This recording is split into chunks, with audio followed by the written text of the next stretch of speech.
पेट के जो hip joint जिसको बोलते हैं, जहाँ पे पूरा दिन का स्ट्रेस जमा होता है, वहाँ से लेके दोनों पैरों के रास्ते ज़मीन की तरफ जाता है। लेकिन नंगे पैर सुबह सुबह चला करो। नमस्कार, एक बार फिर से आप सभी को हार्दिक स्वागत है आप ही का चैनल कुसुम योगा में। ये जो इनफर्टिलिटी से फर्टिलिटी की तरफ जाने का जर्नी है, ये जर्नी इतना आसान तो नहीं है।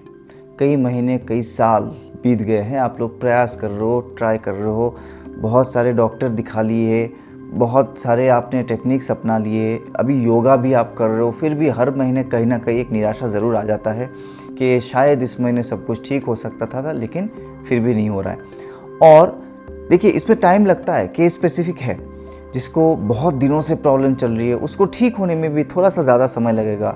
जिनका प्रॉब्लम नया नया है, 4-5 महीना ही हुआ है, कुछ सिस्ट बन गया, कुछ फाइब्रॉइड बन गया, कुछ एंडोमेट्रोसिस बन गया, अभी रिसेंटली पता चला है, एज कम है, तो उनको बहुत जल्दी जल्दी रिजल्ट मिल जाता है। रिजल्ट सभी को मिलता है, परंतु ये जो बीच बीच में निराशा होता है ना, किस लिए होता है? Due to the pressure of society, mostly due to the pressure of society. कि कभी सास ससुर ने कुछ बोल दिया, कभी पड़ोस में किसी ने कुछ कमेंट कर दिया, कभी घर वालों ने कुछ कमेंट कर दिया, कभी हस्बैंड वाइफ में निराशा हो गया। ऐसे क्या होता है ना, आपका डिप्रेशन बहुत बढ़ जाता है, आपके बॉडी के जो नेचुरल हीलिंग है वो कम हो जाता है। और क्या होता है ना, जब आप इतना स्ट्रेस पे रहते हो, आपके बॉडी के ये जो मैकेनिज्म है जिसको हम रिवाइव करने की कोशिश कर रहे हैं योगा से, प्राणायाम से, मेडिटेशन से, एफर्मेशन से, वो ठीक से काम ही नहीं कर पा रहा है क्योंकि आप ऑलरेडी इतने स्ट्रेस में हो। तो क्या कोई ऐसा टेक्निक नहीं है क्या आप अपने आप को एक प्रोटेक्शन के अंदर रख सको? आप इन छोटी मोटी बातों से आपको कोई फ़र्क ही ना पड़े, आपका टारगेट आपके सामने हो और आप बिल्कुल स्ट्रेस फ्री लाइफ जियो। उसके ऊपर एक छोटा सा सेशन, एक छोटा सा आप बोल सकते हो एक तरह का मेडिटेशन ही है, जो कि आप अपने वायु पे करोगे। आपके शरीर में पंच वायु काम करते हैं, 5 तरह के वायु, 5 तरह के एनर्जी फ्लो आपके शरीर में काम करते हैं, जिसको पंच वायु बोला गया है। उसी में से सबसे इम्पॉर्टेंट जो है प्राण वायु और अपान वायु। इसको अगर आप समझ जाते हो, इसके ऊपर अगर आप मेडिटेशन करते हो, तो क्या होगा, आपको ये सब स्ट्रेस जो है ना, वो मैनेजमेंट आपके लिए बहुत छोटी बातें हो जाएगी। जब भी मन में कोई भारीपन आपको सता रहा है, जब भी मन उदास है, जब भी इन्फ्लेमेशन हो गया बॉडी में बहुत ज़्यादा, मतलब इन सब स्ट्रेस और एंग्जाइटी से बहुत गर्मी बढ़ गया है, पित्त दोष बढ़ गया है, तब भी ये इतना ही इफेक्टिवली काम करेगा। और वही पित्त दोष होता है, देखो, आदि टर्न्स टू व्याधि। मन में कोई भी आपको चोट लगा है, मन में कोई भी भारीपन है, मन में कोई भी दूषण पैदा हुआ है, वही धीरे धीरे जाके आपके फिजिकल लेयर को दूषित करता है। तो मन को साफ करना बहुत ज़रूरी है। मन के साथ साथ अपने स्पेशली एनर्जी का जो बॉडी है, प्राणमय शरीर, उसको क्लीन करना बहुत ज़रूरी है। तो आज एक टेक्निक मेल फीमेल दोनों के लिए, क्योंकि इस जर्नी में आप बहुत जगह चोट खाओगे, बहुत जगह आपको इस डिटॉक्सिफिकेशन टेक्निक की खास ज़रूरत पड़ेगी। इसको आज ही करके देखिए रात को सोते समय। इसीलिए मैं एक मैट्रेस के ऊपर, यहाँ पे मेरे स्टूडियो में बेड तो नहीं है, एक मैट्रेस मैंने रखा है स्टैंड बाई, तो इसके ऊपर मैं बेड वाले सारे योगा अभ्यास करके दिखाता हूँ। तो ये भी एक बेड टाइम रूटीन है, आप हस्बैंड वाइफ दोनों इसको कर सकते हो। जब आपको लगे शरीर और मन बहुत भारी हो गया, बहुत गर्म हो गया, अंदर से जैसे आग जल रही हो, अंदर दिमाग में, शरीर में, नसों में कोई आग जल रही है, उसको दमन करना है, इसको रिड्यूस करना है, तो ये आप ज़रूर करें। तो इसी तरह से 1 या 2 पिलो आप पीछे लगाओगे, थोड़ा सा इंक्लाइंड हो जाओगे। भूमिका मैंने पूरा बता दिया, संदर्भ मैंने पूरा बता दिया, प्रैक्टिकल प्रैक्टिस में आते हैं। यहाँ पे पंच वायु का एक मोटा मोटा दृश्य आप देख सकते हो। ये जस्ट एक बेसिक अंडरस्टैंडिंग है पंच वायु का, कि 5 वायु शरीर में कहाँ से कहाँ तक चलता है। तो आज हम स्पेसिफिकली क्या करेंगे, प्राण वायु। प्राण वायु जो है वो वायु होता है जो बाहर से पूरे ब्रह्मांड में जो महाप्राण है, ऊर्जा का इतना बड़ा स्रोत है, उससे थोड़ा बहुत पॉजिटिव एनर्जी जितना हमको चाहिए वो हमारे शरीर के अंदर लेके आता है। कहाँ से आता है? फोरहेड के बीच में जो आज्ञा चक्र होता है, जहाँ पे हम तिलक लगाते हैं, बिंदी पहनते हैं, इस जगह से हर श्वास के साथ, इस बात को समझिए, हर एक श्वास के साथ आप हवा को तो अंदर खींच रहे हो, वायु तो ऐसे श्वास तो अंदर जा रही है, लेकिन प्राण जो है, जो एसोसिएटेड एनर्जी है, वो आपके यहाँ से बिल्कुल फोरहेड के सेंटर से शरीर के अंदर आती है। तो उसी के ऊपर आप मेडिटेट करोगे। ये आपके आज्ञा चक्र से जाते हुए गले के पास, विशुद्धि चक्र से जाते हुए बिल्कुल हृदय तक आता है। वैसे शरीर के हर एक कोशिकाओं में प्राण वायु जाता है, लेकिन मेजर फ्लो आप यहाँ से यहाँ तक फील कर सकते हो आराम से। और आपका शरीर का जो भारीपन है, जो अंगार है, जो जल चुका है, अब अंगार जलने के बाद क्या होता है, कोयला बन जाता है। कहीं पे अंगार जल रही है, कहीं आग जल रही है, आप उस आग को ठंडा करने के लिए पानी डाल देते हो तो धुआं निकलता है और फिर राख बन जाती है। तो धुआं और राख किसी काम का नहीं है, राइट। आग का हीट बहुत ज़्यादा था, आपने पानी डाला, आग को बुझा तो दिया, अब उस अंगार को, उस धुएं को भी तो शरीर से साफ करना है। तो ये जो डिटॉक्सिफिकेशन प्रोसेस है, उस प्रोसेस के लिए जो एनर्जी फ्लो है, प्राण का फ्लो है, उसको बोलते हैं अपान वायु। तो प्राण वायु शरीर पे पॉजिटिव एनर्जी को लेके आता है और अपान वायु शरीर से नेगेटिव एनर्जी को ग्राउंडिंग करने में मदद करता है। तो अपान वायु का जो मोटा मोटा फ्लो है, देखो ये इंट्रासेलुलर लेवल पे हर एक सेल पे हो रहा है, लेकिन मोटा मोटी आपके लोअर एब्डोमेन से लेके बिल्कुल पेट के जो हिप जॉइंट जिसको बोलते हैं, जहाँ पे पूरा दिन का स्ट्रेस जमा होता है, वहाँ से लेके दोनों पैरों के रास्ते ज़मीन की तरफ जाता है। और इसीलिए पुराने ज़माने में बार बार हमारे बुजुर्ग बोलते थे कि नंगे पैर सुबह सुबह चला करो। ये साइंटिफिकली भी प्रूवन है। हमने योग में इसको अपान वायु बोला है और साइंस में इसको बोलता है कि अर्थिंग हो रहा है। बॉडी में जितने फ्री रेडिकल्स घूम रहे हैं बहुत सारे, तो वो जब घास में नंगे पैर में हम ज़मीन पे चलते हैं तो क्या होता है, पॉजिटिव आयन्स उसको खींच लेते हैं। तो क्या होता है, ग्राउंडिंग होता है, जो फ्री रेडिकल्स जो ज़मीन पे चला जाता है, आयन्स जो होते हैं ज़मीन पे, वो इसको हेल्प करता है। तो ये साइंटिफिक एक्सप्लेनेशन है, यौगिक एक्सप्लेनेशन भी सिमिलर ही है। आज क्या हुआ, आज के ज़माने में आप याद करो पिछली बार कब आप नंगे पैर घास में चल पाए थे? मौका ही नहीं है, सब फ्लैटों में रह रहे, सब बड़े बड़े मल्टी स्टोरी बिल्डिंग्स में रह रहे, कहीं पे ज़मीन नहीं है। तो ये टेक्निक आपको उस डिटॉक्सिफिकेशन प्रोसेस को बढ़ाने में हेल्प करेगा। मेंटल प्लस फिजिकल दोनों डिटॉक्सिफिकेशन होगा। तो प्राण वायु को हम कल्पना करेंगे यहाँ से लेके यहाँ तक, हृदय तक। अपान वायु को कल्पना करेंगे यहाँ से लेके अपने पैरों के रास्ते। ये जो हम विजुअलाइजेशन करेंगे, इसका जो मेडिटेशन करेंगे, because visualisation will lead to realisation. आप पहले तो थोड़ी देर विजुअलाइज करोगे, मैं जैसे जैसे बोलूँगा उसके साथ लिंक करने की कोशिश करो, सोचो और देखो कि आपके शरीर में उसको फील कर पा रहे हो कि नहीं कर पा रहे हो। एक बार आपने अच्छे से फील कर लिया तब आपको रियलाइज हो जाएगी, फिर विजुअलाइज करने की ज़रूरत ही नहीं पड़ेगी। दोनों आँख बंद करके बैठ जाएंगे,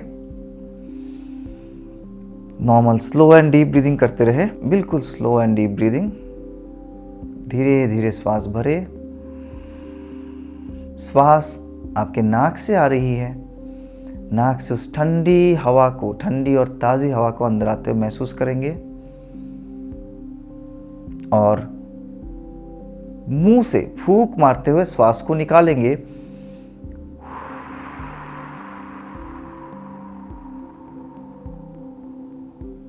जब मुंह से आप श्वास निकालोगे ऐसा महसूस होगा कि आप अपने छाती से, पेट से, शरीर के स्ट्रंग पोर्शन में जितना भी गर्मी है, जैसे उस गर्मी को आप निकाल रहे हो। तो थोड़ी देर ऐसे पहले कूलिंग करो, क्योंकि बॉडी में अभी एंग्जाइटी है, मान के चल रहे कि बहुत एंग्जाइटी है, दिमाग बहुत भारी हो रखा है, मन भारी है। तो नाक से श्वास भरो, ठंडी और ताज़ी हवा को अंदर आते हुए महसूस करो और धीरे धीरे फूंक मारते हुए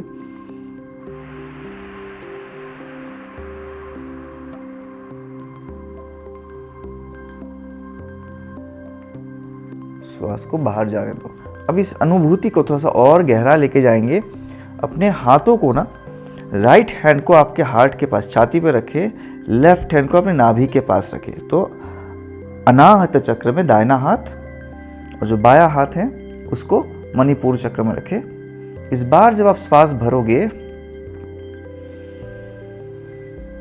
आपको लिटरली फील करने की कोशिश करो कि श्वास पूरा छाती पे अपने हार्ट तक पूरा ठंडा हो गया है और फिर आगे अपने नाभि तक जो श्वासों की एनर्जी उससे ठंडा हो रहा है।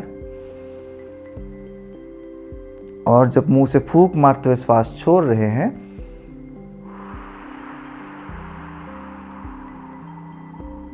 फील करो जैसे हम शरीर की गर्मी को पुश करके बाहर निकाल रहे हैं। तो ये था आपका पहला चरण। पहला चरण को मैंने बस डेमो दिया है, आपको इसको विजुअलाइज करने में, इसको समझने में और ज़्यादा प्रैक्टिस करनी पड़ेगी। तो रात को सोते समय या तो दोपहर में, कभी भी आपका मूड ऑफ हो रहा है, बहुत ज़्यादा एंग्जाइटी लग रहा है अब इस जर्नी में मैं थक गया हूँ या तो थक गई हूँ, अब कैसे आगे का रास्ता नहीं दिख रहा है, तो ऐसे बैठ के इस ब्रीदिंग को करेंगे 3 से 5 मिनट। तो एकाएक आपको बहुत हल्का फील होगा। अब आते हैं इसके थोड़ा सा और हायर स्टेज में, थोड़ा सा और बेहतरीन वाले अभ्यास में। अब इन दोनों हाथों को इधर रखने की ज़रूरत नहीं है, दोनों हाथों को चिन्ह मुद्रा में रखेंगे, अपने साइड में आराम से रखें। जब आप श्वास भर रहे हो, फिजिकल एयर वो तो आपके नाक से आ रही है, आपको ध्यान लेकिन अपने उस हवा पे नहीं लगाना है, आपको ध्यान लगाना है अपने कपाल के बीचों बीच, फोरहेड के सेंटर पे, आज्ञा चक्र पे। धीरे धीरे श्वास भरो और उस हवा के साथ अंदर आते हुई ऊर्जा के फ्लो को महसूस करो। आपको लिटरली महसूस होगा जैसे कोई द्वार है आपके कपाल पे खुल गया है और आपके चारों ओर के यूनिवर्स से, ब्रह्मांड से खूब सारा आशीर्वाद, खूब सारा ब्लेसिंग्स, खूब सारा पॉजिटिव एनर्जी, हीलिंग एनर्जी आपके अंदर आ रही है। ध्यान लगाओ, जितना ध्यान लगाओगे उतना स्पष्ट महसूस होगा। एक बार में नहीं होगा तो दूसरी बार में, तीसरी बार में, चौथी बार में, 2-3 मिनट में ज़रूर आपको महसूस होगा, बहुत अच्छे से महसूस होगा। पूरा ब्लेसिंग्स जो है, खूब सारा आशीर्वाद, खूब सारा पावर, एबंडेंस आपके अंदर आ रही है। कपाल के थ्रू बिल्कुल आपके हृदय तक जा रहा है, आपके मणिपुर चक्र तक जा रहा है। और जब इसको आप अच्छे से महसूस कर पाओ, पहली बार जब एक बार प्राण वायु महसूस हो गया, फिर आप ध्यान लगाओगे एक्सहेलेशन में भी। अब तक हम एक्सहेल सिर्फ कर रहे थे, ध्यान नहीं लगा रहे थे। अब आपको श्वास छोड़ते हुए उस छोड़ने वाले समय भी ध्यान लगाना है। आपने धीरे धीरे श्वास भरा, प्राण शक्ति को अंदर लेके आगे थोड़ी देर के लिए रुक जाओ। श्वास भर के 3 से 4 सेकंड रुक जाओ और ऐसा महसूस करो, ऐसा फील करो, उपलब्धि लो इसकी कि ये जो ऊर्जा, सकारात्मक ऊर्जा, शीतल हमारे अंदर आई है, वो पूरे शरीर के जो अग्नि है, गर्मी है, excess heat, excess anger, excess toxins, उसको बुझा रही है। जो एग्जाम्पल मैंने बिल्कुल स्टार्टिंग में दिया था कि जलते हुए आग में आपने पानी डाल दिया है तो वो धीरे धीरे राख बन जा रही, धुआं बन जा रही है। तो आपके शरीर के जितने भी हताशा है, जितनी भी निराशा है, गुस्सा है, एंगर है, होपलेसनेस है, वो सारा बिल्कुल बुझ गया है। और अब आप श्वास छोड़ना शुरू करोगे। तो ये जो आपने इतने सारी चीज़ों को विजुलाइज किया, कब किया? जब श्वास भर के आपने श्वास को रोक के रखा था। अब आप श्वास को छोड़ना शुरू करोगे धीरे धीरे, और उस समय ऐसा महसूस करो ये जो जितना भी धुआं और राख बचा हुआ है, जो टॉक्सिन्स बची हुई है, जिसको शरीर में कोई ज़रूरत नहीं है, उसको आप अपने पैरों के रास्ते धकेलते हुए बाहर निकाल रहे हो। कैसे धकेलना? मेंटली। जब आप नाक से श्वास छोड़ रहे हो तो उस प्रेशर के साथ, श्वास के जो छोड़ने का जो प्रेशर है उसके साथ पूरा टॉक्सिन बाहर जा रहा है, पूरा पैरों के रास्ते। जब आप 2 से 3 मिनट इसको करोगे, आपके यहाँ पे पूरा धीरे धीरे भारीपन महसूस होगा, बिल्कुल यहाँ तक टिंगलिंग सेंसेशन महसूस होगा। और किसी किसी को तो पैरों के नीचे बहुत ज़्यादा जलन भी महसूस होता है। That is a good sign, मतलब आप शरीर से उस टॉक्सिन्स को नीचे की तरफ बहा रहे हो। अब जब पैरों में जलन हो या तो बहुत ज़्यादा जलन है तो उसमें एक टेक्निक आप अपना सकते हो। पैरों को ग्रास पे, अगर आप खुले मैदान में कहीं बैठे हो, पार्क में बैठ के प्रैक्टिस कर रहे हो तो घास में रख सकते हो। नहीं तो जस्ट मेंटली सोचो कि आपके पैरों के रास्ते पूरा जो टॉक्सिन्स है हवा में जाके डिसॉल्व हो जा रहा है। ये मेंटल मेडिटेशन भी बहुत है। तो जस्ट सिंप्लीफाई, इनहेल करेंगे, यहाँ से सकारात्मक ऊर्जा अंदर गया, श्वास को रोक लिया। ये जो पॉजिटिव एनर्जी पूरा शरीर के गर्मी को, एक्सेस हीट को कम कर रहा है, बुझा रही है। और अब एक्सेल करेंगे, धीरे धीरे श्वास छोड़ेंगे और पैरों के रास्ते शरीर का पूरा कचरा, मन का पूरा मलाल धीरे धीरे रिलीज कर देंगे। आई होप मैं समझा पाया हूँ, बिकॉज इस चीज़ में काफ़ी दिनों का प्रैक्टिस चाहिए। ज़रूरी नहीं कि पहले दिन बैठ के आपको ठीक से फील हो जाएगा। अगर आप मेरे बताए हुए मॉर्निंग क्रियास का प्रैक्टिस डेली कर रहे हो तो मैं गारंटी देता हूँ पहले ही दिन बैठते ही आपको इसका इफेक्ट पता चल जाएगा। आप रियलाइज भी कर पाओगे, विजुअलाइज नहीं, रियलाइज कर पाओगे कि हाँ, प्राण शक्ति यहाँ से आ रही है और पैरों के रास्ते अपान वायु पूरे शरीर को हल्का करते हुए जा रही है। इसको रोज़ प्रैक्टिस करें। ये आपको खाली मेंटल हेल्थ नहीं, फिजिकल हेल्थ को भी बनाने में बहुत हेल्प करेगा। ऑक्सीडेटिव स्ट्रेस के कारण आपकी एग क्वालिटी, स्पर्म क्वालिटी धीरे धीरे डाउन जा रही है, उसको क्योर करने में बहुत जल्दी मदद करेगा। इस मेडिटेशन को आज ही करें। कमेंट में मुझे लिखें आपको कितना तक महसूस हो पाया है, और इसी तरह का स्ट्रेस रिलीविंग टेक्निक, फर्टिलिटी को बूस्ट करने के लिए और कुछ भी टेक्निक जानना है तो मेरे को कमेंट पे ज़रूर लिखिए। My self your Guru Amlan, retired Indian air force coach and presently one of India's most successful fertility yoga trainer. आप ही के जैसे बहुतों के घरों पे उम्मीद के दिया जलाने में आप मदद कर चुके हैं और आपको भी ज़रूर करेंगे। Thank you very much. See you in the next session.